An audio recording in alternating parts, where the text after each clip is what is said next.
राम राम दोस्तों, जय बाबा नीमपुरोली महाराज जी की जय। श्री राम, जय हनुमान जी की जय। शिव शंकर भोलेनाथ जी की जय हो। मेरी माँ जगदम्बे माँ शेरावाली जय हो। मेरी आदि पराशक्ति माँ पार्वती जय हो। मेरी सीता मैया की जय हो। मेरी राधे माँ जय हो। मेरे कान्हा जी, हे मेरे प्रभु, सभी भक्तों के ऊपर, सभी अब मेरे भाइयों के ऊपर अपनी कृपा बरसाओ। मेरे बाबा नीमपुरोली महाराज जी दया करो। मेरे राम जी दया करो। ओम श्री सर्वदेवाय नमः।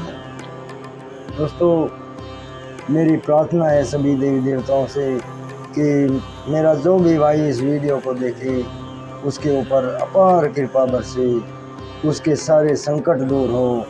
मैं अपनी जो भी पूजा का फल है वो मेरे सभी भाइयों को अर्पण करता हूँ। जय श्री राम। आज मैं आपको श्रीमद् वाल्मीकि रामायण अयोध्या कांड का 69वां सर्ग सुनाता हूँ। दोस्तों, आप इसे सुने और ये श्री राम जी की और हनुमान जी की, मेरे प्रभु की अपरंपार महिमा है। मेरे बाबा नीमपुरोली जी हनुमत स्वरूप हैं, उनका भी ये अटूट रिश्ता है इस महाग्रंथ से। तो मैं सभी देवी देवताओं को साक्षी मानकर इसकी जो भी इस पाठ को सुने उसके ऊपर अपार कृपा हो, यही मेरी प्रार्थना है। जय श्री राम। 69वां सर्ग है दोस्तों। इसमें भरत की चिंता, जब वो 5 दूत वहाँ पर पहुँच जाते हैं कि कई देश भरत को बुलाने के लिए, तो भरत की चिंता होती है भरत को, और मित्रों द्वारा उन्हें प्रसन्न करने का प्रयास, जो उनके भरत के मित्र होते हैं वे उन्हें प्रसन्न करने का प्रयास करते हैं, तथा उनके पूछने पर भरत का मित्रों के समक्ष अपने देखे हुए भयंकर दुस्वप्न का वर्णन करना। जिस रात में दूतों ने उस नगर में प्रवेश किया था, उससे पहली रात में भरत ने भी एक अप्रिय स्वप्न देखा था। रात बीतकर प्राय सवेरा हो चला था, तभी उस अप्रिय स्वप्न को देखकर राजा धीराज दशरथ के पुत्र भरत मन ही मन बहुत संतप्त हुए। उन्हें चिंतित जान उनके अनेक प्रियवादी मित्रों ने उनका मानसिक क्लेश दूर करने की इच्छा से एक गोष्ठी की और उसमें अनेक प्रकार की बातें करने लगे। कुछ लोग वीणा आदि बजाने लगे, दूसरे लोग उनके खेद की शांति के लिए नृत्य कराने लगे। दूसरे मित्रों ने नाना प्रकार के नाटकों का आयोजन किया जिनमें हास्य रस की प्रधानता थी। किंतु रघुकुल भूषण महात्मा भरत उन प्रियवादी मित्रों की गोष्ठी में हास्य विनोद करने पर भी प्रसन्न नहीं हुए।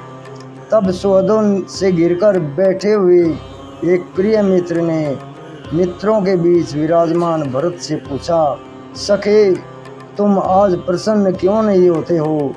इस प्रकार पूछने पर सुहृद को भरत ने इस प्रकार उत्तर दिया, मित्र, जिस कारण से मेरे मन में यह दैन्य आया है मैं बताता हूँ, सुनो। मैंने आज स्वप्न में अपने पिताजी को देखा है। उनका मुख मलिन था, बाल खुले हुए थे और वे पर्वत की चोटी से एक ऐसे गंदे गड्ढे में गिर पड़े थे जिसमें गोबर भरा हुआ था। मैंने उस गोबर के कुंड में उन्हें तैरते देखा था। वे अंजलि में तेल लेकर पी रहे थे और बारंबार हंसते हुए से प्रतीत होते थे। फिर उन्होंने तिल और भात खाया। उसके बाद उनके सारे शरीर में तेल लगाया गया और वे फिर सिर के नीचे किए तेल में ही गोते लगाने लगे। स्वप्न में ही मैंने यह भी देखा है कि समुद्र सूख गया है, चंद्रमा पृथ्वी पर गिर पड़े हैं, सारी पृथ्वी उपद्रव से ग्रस्त है और अंधकार से आच्छादित सी हो गई है। महाराज की सवारी के काम में आने वाले हाथी का दांत टूक हो गया है और पहले से प्रज्वलित होती हुई आग सहसा बुझ गई है। मैंने यह भी देखा कि पृथ्वी फट गई है, नाना प्रकार के वृक्ष सूख गए हैं तथा पर्वत ढह गए हैं और उनसे धुआं निकल रहा है। काले लोहे की चौकी पर महाराज दशरथ बैठे हैं। उन्होंने काला ही वस्त्र पहन रखा है और काले एवं पिंगल वर्ण की स्त्रियां उनके ऊपर प्रहार करती हैं। धर्मात्मा राजा दशरथ लाल रंग के फूलों की माला पहने और लाल चंदन लगाए गधे जुते हुए रथ पर बैठकर बड़ी तेजी के साथ दक्षिण दिशा की ओर गए हैं। लाल वस्त्र धारण करने वाली एक स्त्री जो विकराल मुख वाली राक्षसी प्रतीत होती थी, महाराज को हंसती हुई सी खींच कर लिए जा रही थी। यह दृश्य भी मेरे देखने में आया है। इस प्रकार इस भयंकर रात्रि में समय में मैंने स्वप्न देखा था।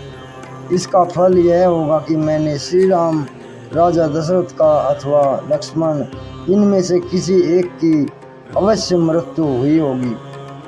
जो मनुष्य स्वप्न में गधे जुते हुए रथ से यात्रा करता दिखाई देता है, उसकी चिता का धुआं शीघ्र ही देखने में आता है। यही कारण है कि मैं दुखी हो रहा हूँ और आप लोगों की बातों का आदर नहीं करता हूँ। मेरा गला सूखा जा रहा है और मन अस्वस्थ सा हो चला है। मैं भय का कोई कारण नहीं देखता तो भी भय को प्राप्त हो रहा हूँ। मेरा स्वर बदल गया है तथा मेरी कांति भी फीकी पड़ गई है।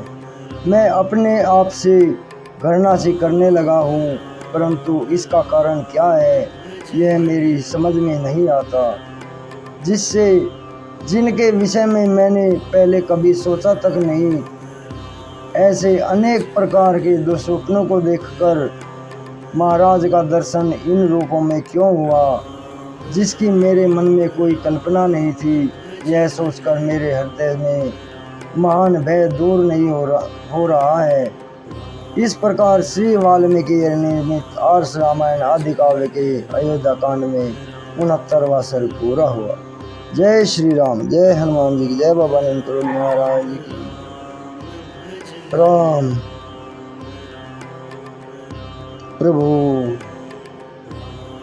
हे मेरे बाबा, सबके ऊपर कृपा करो मेरे दयालु भगवान। जैसी कृपा दृष्टि मेरे ऊपर की है बाबा, ऐसी ही मेरे सभी भाइयों के ऊपर करो। जय श्री राम, जय बाबा नीम करोली महाराज जी की जय, हनुमान बजरंगी बली महाराज।